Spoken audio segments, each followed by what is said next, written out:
Hello दोस्तों एवं मेरे प्यारे छात्रों, आप सभी को हिंदकृत सागर में स्वागत है।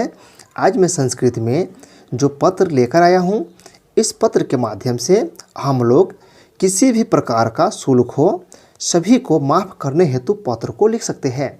बस इसमें थोड़ा सा बदलाव करना है और थोड़ा सा बदलाव करके हम लोग अनेक प्रकार के शुल्क को माफ़ करने हेतु प्रधानाध्यापक के पास पत्र को लिख सकते हैं। जैसे यहाँ पर दिया गया है, अपने विद्यालय के प्रधानाध्यापक के पास एक आवेदन पत्र लिखें जिसमें किसी भी प्रकार का शुल्क माफ़ करने हेतु पत्र हो, अर्थात किसी भी प्रकार का शुल्क हो सभी शुल्क को माफ़ करने हेतु यहाँ पे पत्र दिया गया है। इसमें बस थोड़ा सा बदलाव करना है और थोड़ा सा बदलाव करके हम लोग अनेक प्रकार के पत्र को लिख सकते हैं, वो भी बहुत ही आसान तरीक़ा से। आप लोग बस वीडियो के अंत तक बने रहें।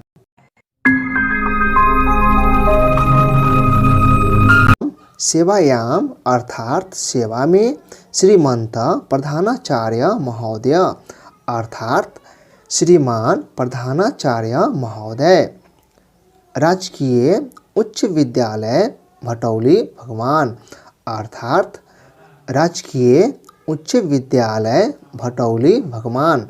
यहाँ पे आप सभी को थोड़ा सा ध्यान देना है। यहाँ पर जो स्कूल का नाम लिखा गया है वह हमारे स्कूल का नाम है। यहाँ पर आप सभी लोग इसको बदलकर आप लोग अपने विद्यालय के नाम को यहाँ पर लिखेंगे, समझ गए।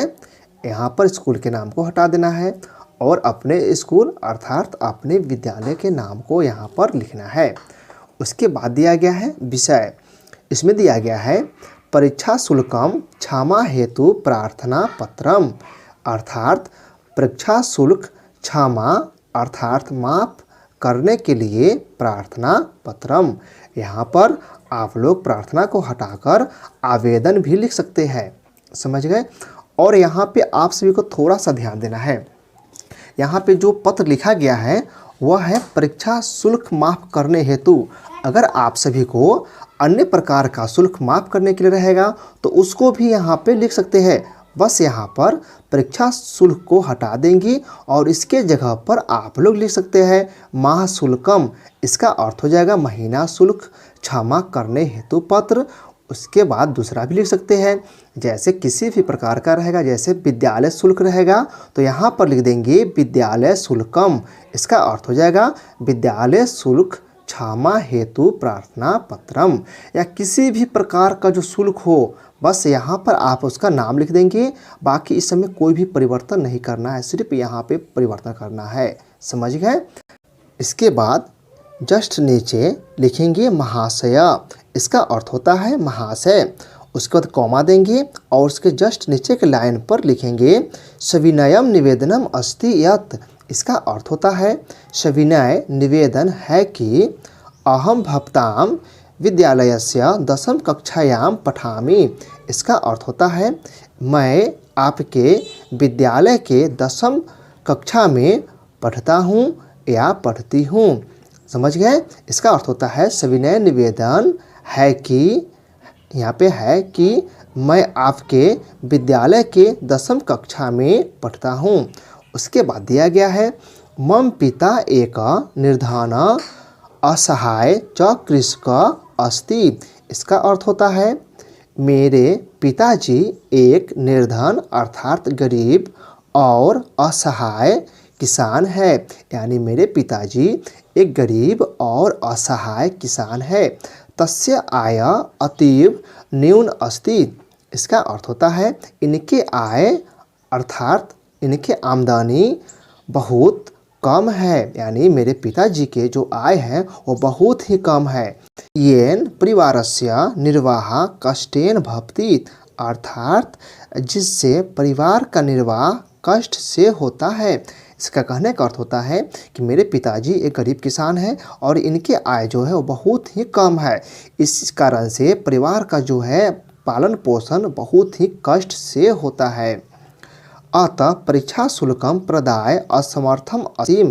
इसका अर्थ होता है इसलिए परीक्षा शुल्क प्रदाय अर्थात देने में असमर्थ हूँ, समझ गए।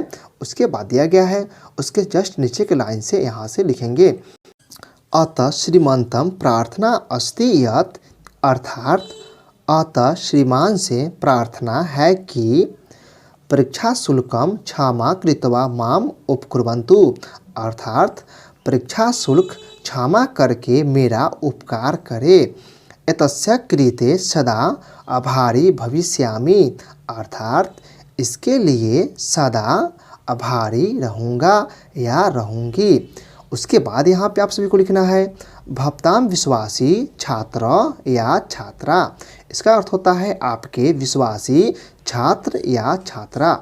जो लड़का होगा वो यहाँ पे लिखेगा छात्र, जो लड़कियाँ होगी वो यहाँ पे लिखेंगे छात्रा।